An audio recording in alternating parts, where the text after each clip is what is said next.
doing? Thank you all for being here. Good stuff.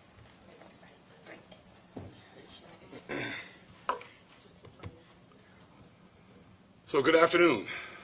So today I'm proud to announce or highlight a citizen's complaint about drug activity in his neighborhood that led to a narcotics investigation and several arrests. To my left and to my right are JSO Chief Ed Cayenne and JSO Assistant Chief Eric Redgate and members of the District 4 Sheriff's Watch. And thank you all so much for being here today. It's really glad to have you. So a Sheriff's Watch member provided the information that ultimately led to JSO serving search warrants on 2 homes on Jacksonville's west side, specifically Malden Lane and Fire Tower Road. This concerned citizen brought narcotics activity to police attention during a February District 4 Sheriff's Watch meeting. And while I'm there, I would like to encourage everyone in every district to become and be members and be a part of our Sheriff's Watch meetings, which are very important, and that we can talk directly to one another. The Sheriff's Watch program is a program in which citizens and police partner together to address neighborhood concerns and neighborhood-specific public safety issues. Community members and police officers meet regularly in neighborhoods all over Jacksonville. After we received this tip, narcotics detectives started an undercover investigation. On April 19th, our tactical narcotics team served 2 residential search warrants and arrested the following: Thomas Sawyer, Ryan Whitman, Nino Jesus Perez, Kelly Wilson, Emily Kirksey, Zion, Carlos Garcia, and Autumn Spear. Inside that home, our detectives found several firearms and a large amount of various types of drugs. We received 6 firearms, and as you can see in these photographs, these firearms run the gamut of style sizes. JSO forensics experts discovered that one of the guns had been previously used in violent crimes. The 9mm Glock matched casings that were collected at a February attempted murder scene where someone was shot. It also matched a shooting that same month into a home where several adults and children were inside. And thankfully, fortunately, no one was hurt during that incident. Some of the narcotics seized were 994 grams of methamphetamine, 164 grams of fentanyl, 49 grams of cocaine, and 287 grams of marijuana. We discovered this home was not only being used to store drugs, but also being used for the manufacture and distribution of narcotics. You know, you hear arguments all the time that narcotics are only dangerous to those that use them and should not be a focus of law enforcement. Well, this operation alone proves that theory is not true. It's absolutely false. Where there are drugs, there are always crime guns. I haven't seen one yet where there weren't crime guns. Gun violence is woven into the fabric of the illegal narcotics trade, and this agency will continue to target and dismantle drug operations in Jacksonville. We do this not only to remove the poison that fuels addiction, but also to remove the accelerant which ignites gun violence in our community. And I want to thank the engaged Jacksonville citizens that spoke up at our Sheriff's Watch meeting. You are very much appreciated. I want to thank, I'm glad that the citizens' complaint spearheaded the outcomes that I'm sharing today. Communication between the public and the police is at the heart of community policing. We cannot, and I'll repeat it, we cannot do the important work that we do without the public's cooperation and their help, and the public that we serve. The public relies on the police to solve crimes, and so the police also rely on the public to solve crime.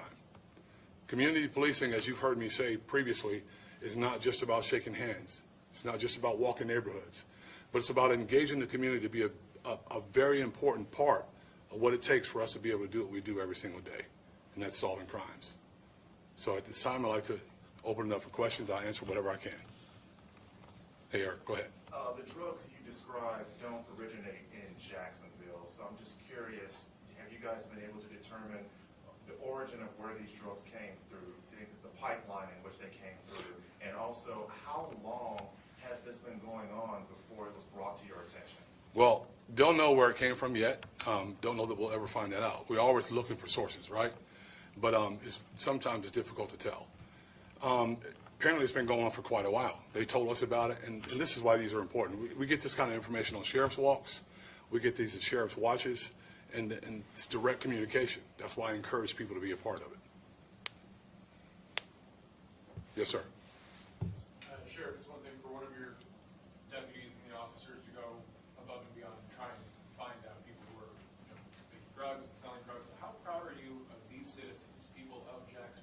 stepping up and making sure that their community is safer by reporting these incidents. Extremely proud. And Sheriff's Watch members, always very caring, they pay so much attention. They're always there for us. And we do this for them.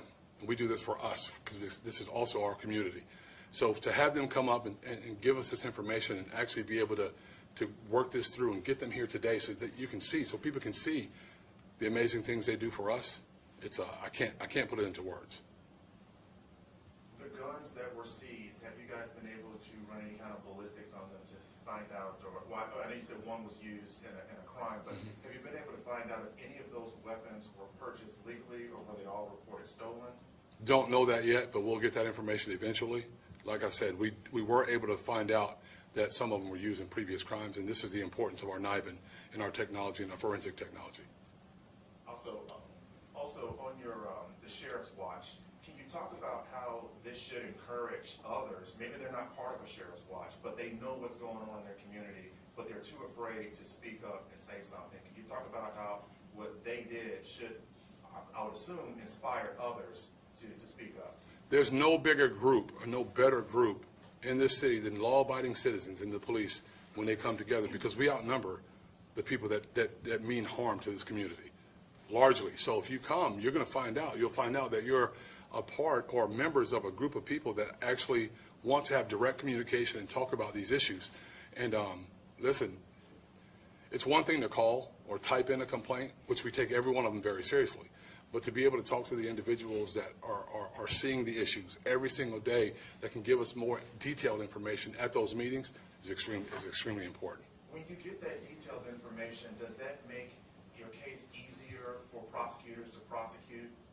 Oh yeah, 100%. So, say for example that you make a complaint at a Sheriff's Watch meeting.